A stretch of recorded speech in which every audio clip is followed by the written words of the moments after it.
Ayan, so i-review natin kung legit ba or scam ba ang Orion Forex Trading AI ng ISE. Okay? So www.isefunds.com.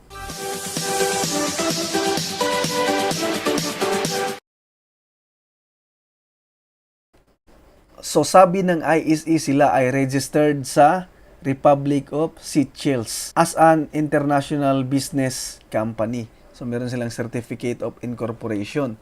So meron silang license sa FinCEN as money services business. So ang FinCEN ay ang Financial Crimes Enforcement Network. Ito ay Financial Action Task Force, identifies jurisdictions with anti-money laundering and combating the financing of terrorism. So, anti-money laundering at financing of terrorism. So, ito yung trabaho ng FinCEN. So, hindi siya nagre-regulate ng mga trading broker or trading company. Na-publish ang ISE sa Bloomberg, sa Yahoo Finance, Insider, at sa MarketWatch. Intersphere Enterprise and Blado Broker announced partnership for innovative fund management program. Kasi, yung ISE kasi parang fund manager sa Blado na broker. Ito yung broker. So kahit yung ISE ay meron silang license or anuman dito sa FinCEN, sa pinakita dyan, hindi pa rin natin ma-assure na legit ang ISE. Hindi natin ma-assure na hindi ito scam. Bakit? Kung alam ninyo ang ESG Forex Global last year, sobrang daming pumasok dito kasi pumutok ito na kumikita sa Forex trading. So ito ay meron din silang money services business at nakalagay na regulated sila sa Financial Crimes Enforcement Network. Ayan, meron pa silang certificate na ganito. Pero, itong ESG ay naging scam. Scam ito, hindi ito legit na forex trading. Pero ang ESG ay naging scam, hindi siya legit na forex trading broker. Walang forex trading na ginagawa kasi yung trading nila ay fake. Yung ESG na website, hindi totoong forex trading broker. So, fake lang na kuno tinitrade. So, meron din namang trade na nakikita pero hindi totoong market. Parang play money lang. Hindi real na trading na nagtitrade talaga sa forex market. Hindi totoong buy and sell. So, marami yung na-scam dito. So, ginawan ko ito ng review. Maraming na nagalit sa akin. Pero, kalaunan, nalaman talaga nila na scam na kasi hindi na nila na-withdraw. Okay, so ganito rin yung papel na pinakita nila. Financial Crimes Enforcement Network saka Money Service business. Pero hindi pa naman natin masasabi na scam din ang ISE. Pero hindi rin natin masasabi na legit sila. Okay, so i-review muna natin ang ISE. So ito ang may-ari ng ISE, si Peter Keosgen. So ito yung founder at CEO. So siya ay experienced financial writer and investment analyst based on Melbourne, Australia. So taga-Australia ito. At writer yata siya dito sa IG. So ito yung background ng CEO. At ang ISE ay nagpartner sa Blado. Itong Blado Limited. Ito ang forex trading broker. So sabi ko kanina, naging scam yung ESG kasi kunwari nagtitrade sila sa forex pero hindi legit na broker yung ISE. So yung makikita na price, yung buy at sell ay fake lang. Parang manipulated lang nila. So ang Blado, meron silang partner na broker, na real forex trading broker. At ito naman yung i-review natin kung legit ba itong broker na ito. Kasi kung legit itong Blado na broker, so maaring legit din itong ISE kasi nakipag-partner yung legit na broker dito sa company.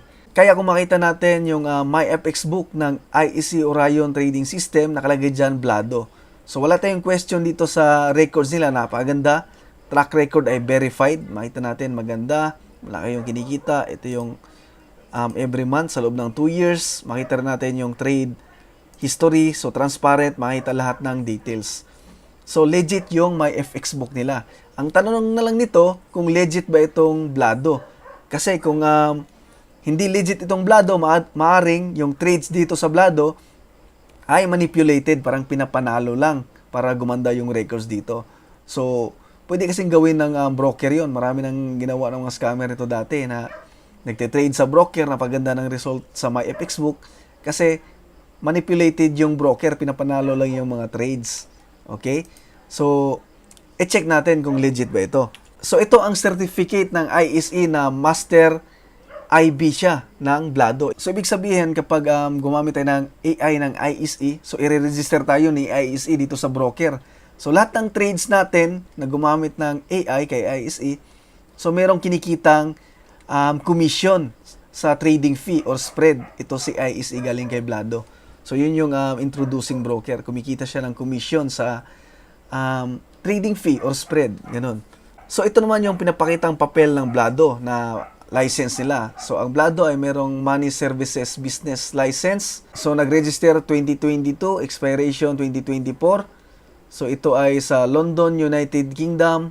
Ito yung incorporation number.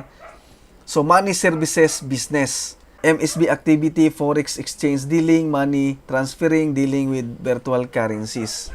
So, ka-trade, pagdating sa forex trading, merong tinatawag na top regulatory bodies. So, sila yung regulators or police na nagbibigay ng license at nagre-regulate sa mga forex trading broker para makasigurado na legit. At ito yung top forex trading regulator. Dito, nakalagay lang dito na London, walang nakalagay kung anong regulator. So, hindi natin alam kung anong regulator ito, hindi natin ma-verify. So, dito sa kabila, makita natin may nakalagay ASIC. So, ito ang Australia Security and Exchange Commission. Ayan, so yan yung regulator ng Forex sa Australia at ito ang pinakamatibay na regulatory body ng Forex brokers. At nakalagay dito ng Blado Brokers Pty Limited ay registered sa ASIC. Ito yung registration number. Okay? So, di porket nakalagay dito na merong registration ay okay na, legit na. Dapat i-check natin, i-verify natin kung legit ba yung registration nila. Kasi marami ring broker na ginagawa-gawa lang, nilalagay yung number para makasigurado tayo na legit. So, ang Blado ay merong office sa Dubai. Ito yung office nila sa Dubai. Oh. So, kagaya ng XM, nakapunta na ako sa Dubai dati. Nakapasok ako sa office nila. So, ang Dubai ay meron ding financial regulator. Ito ang DFSA. Okay? So, i-search natin dito ang XM. Ito yung company ng XM, Trading Point. Yan, search natin. So, dito natin makikita kung registered ba dito sa Dubai, sa DFSA, ang XM. So, makita natin ito. Click natin to. So, ito yung name, Trading Point Mina Limited. Ito yung number. Ito naman yung address. Okay, so makita natin na yung XM ay registered dito sa DFSA. So, check naman natin yung Blado. So, lagay natin dito, Blado. So, search natin.